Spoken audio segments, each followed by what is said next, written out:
Yo, what's up guys, welcome back. Next match, Cross-Banlist Cup. So first match actually. So after the pilot episode from a couple of weeks ago.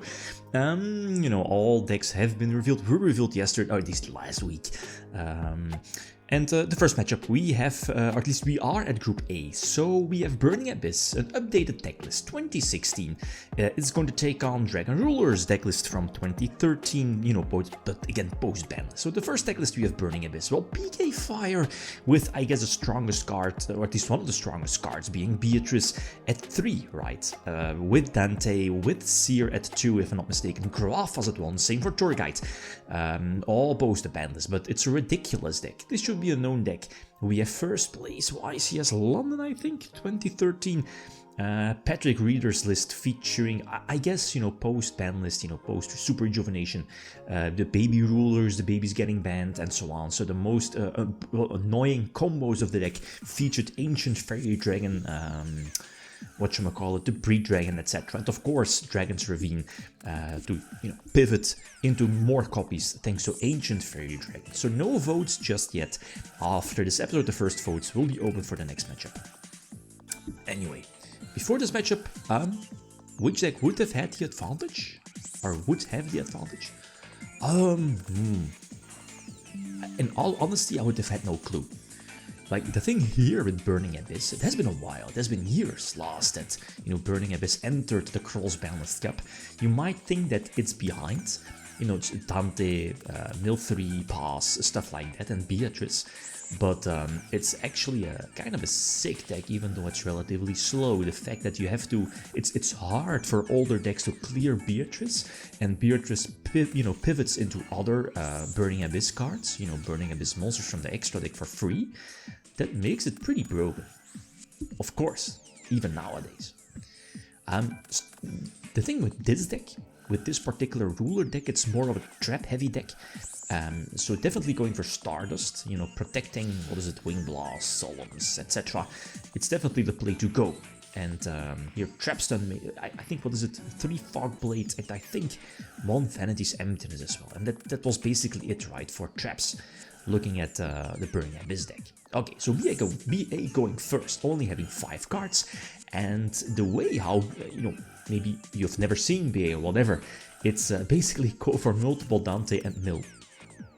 Not so sure if you really want to mill all 3 at all times. Again, resources are important. But the most notorious combo for this particular deck is Dante Seer. Whenever his Dante is sent to the graveyard, let's say detached from Beatrice, you can get back a Burning Abyss to the hand, so that, you can get back Seer, one in hand, and when Seer is sent to the graveyard, you can reborn the same Dante, etc. Right?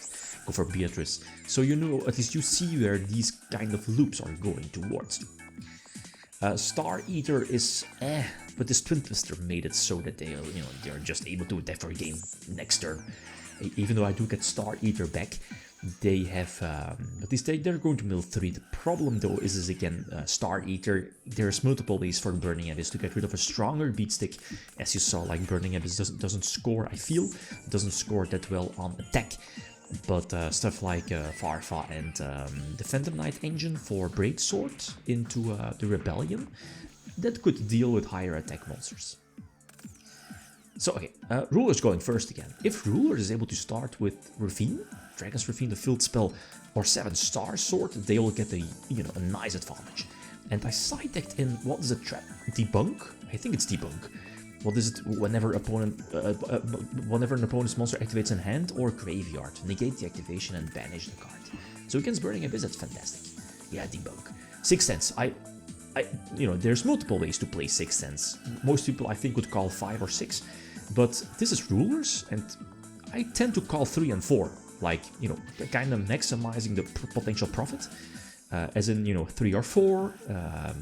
If you roll the dice and you roll 3 or 4, you get to draw that many cards, equal to the amount you called. But if you roll 5 or 6, you get to mill that amount. So, basically rolling 1 or 2 is worse, right? But I get, why people would just call 5 or 6, right? Maximizing value. Anyway, so again, sitting on Stardust, I think, again, that's this deck's boss monster against a deck like Burning Abyss. Especially looking at this stuff like Twin Twister, protecting our back row, protecting Ravine. to set up those rulers in the graveyard. And here, what was negated? Graph or Seer? I missed it. Anyway, 7-star sword for a couple of draws. We draw Ravine. That's a small bummer. Trigon. Trigon was a nifty tag back then. Searchable of the one here in the graveyard, right? Level 3 dragon. Basically a non-tuner because of this.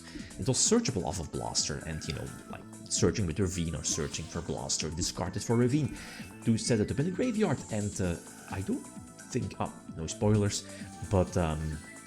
I mean, it was known for this particular deck, you know, like the Breed Dragon into Trigon, into Ancient Fairy Dragon, pop field spell, search another field spell, discard, etc. You know, multiple rank 7s, double Dracossack play and so on, or Dracossack Synchrooper. Anyway, oh, and that's, I guess, an advantage of this particular deck against big wall Beatrice. It does have, like, main deck options to get rid of the Beatrice. Big Eye is one of them. Dracossack is not, but Big Eye is definitely an option. So anyway, this looks not good. This is definitely a solid opening for BA, and you know, Skarm searching Seer. Okay, no Tour Guide, or Tour Guide was used probably. And a spell could have been a problem. I mean, the deck is somewhat spell heavy, 7-star sword, etc. And the only hand trap I think we need to fear is Maxi, Failure maybe, but I mean Failure. Yeah, awkward banishing those rulers, not getting that much advantage out of it. We do have return, so I need a big return, you know, going off to still have a chance here in this duel, because, you know, Burning Abyss will just mill and potentially force out back row, bounce back row, or, you know, force back row with the PK engine, break sword, and so on. So they want to crash into Blaster. We are wing blasting that, and the thing is that Beatrice is not a Burning Abyss monster, so by adding in a PK engine, you know, it gives you more options, a higher ceiling, I guess, but at the same time you're running a lot of non-Burning Abyss monsters, and you know, like today Burning Abyss is Cherubini to shut down or prevent most Burning Abyss from self-destroying, right, as soon as you have another name on field, or a monster that's not a Burning Abyss, right, looking at Beatrice. I mean, okay, Farfa can banish Beatrice, but you know what I mean. So I needed that return, and is there Seer? Oh, Seer Reborn Farfa, I think. Yeah, that's the play. Yeps. Banish title, I think all titles are gone. So set wing loss, which is not, I mean, not live. So we are going into the 5 gamer. Game number 5, and again, as somewhat expected. And you know, this is what I was talking about. Burning Abyss seems like a very slow deck at first, but I mean, them opening with Dante, Beatrice, set 1, you know, very slowish. They will just rank up advantage, grind advantage, Skarm, Tour Guide, multiple Beatrice, Foolish for Farfa, prevent you from playing, and then extend or potential OTK like here during next turn. So again, super iffy, right? Okay, so game number 5, let's see. This is an okay start. We mill, but we need to sacrifice a dragon, and we get Max Seed, and that's a problem. Basically, pot of greed for them. So again, I think the play was to go need Stardust, but again, then having some extra draws definitely gives them more names for Burning Abyss. We need to preemptively use Wing Blast. Again, we don't want to risk more BA mills. Again, them forcing. Here I was hoping that there was no name again after the Farfa reveal, but there was. Which could be okay still, you know, they're crashing into Stardust, but they do, you know, like hit the one-off graph, which definitely helps them. I mean, okay, apologies, they could have, what is it, Sincere Reborn Dante? Oh no, there's always a name, yeah, they're always able, or would have been able to go for Beatrice. But depending on which monsters were attached to Beatrice, that's important. And the Breed Dragon is not that great of a top deck. Oh, no. Ah, the Emptiness. No, the Breed Dragon was a sick top deck. Yeah.